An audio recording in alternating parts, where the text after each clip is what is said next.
श्रीकृष्ण समजून घ्यावा लागतो, कारण की त्याने आई वडिलांची सेवा केली, त्यांच्यावर अत्याचार झाला, त्याच्या स्वतःच्या मामाचा वध करून त्याने आई वडिलांची सुटका केली.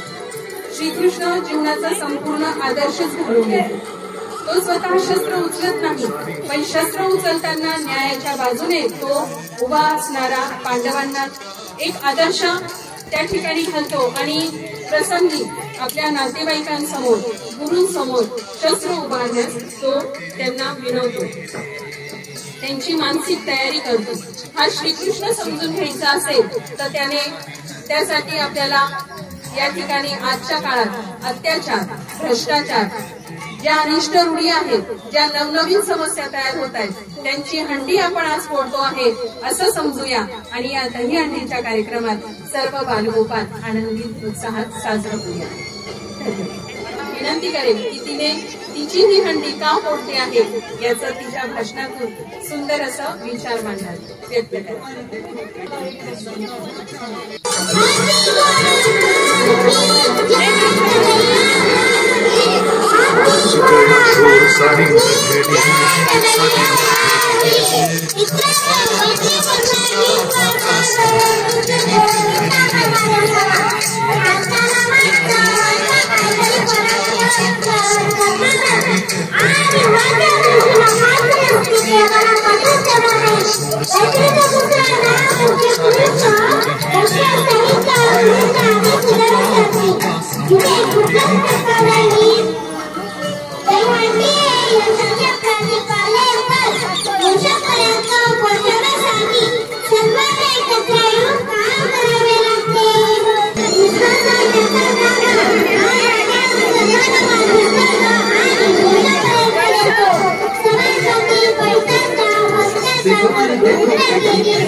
गया शोर सारी नगरी रे, सारी नगरी रे, आया सूरज का फाका सवार तेरी नगरी रे, आया सूरज का फाका सवार तेरी नगरी रे,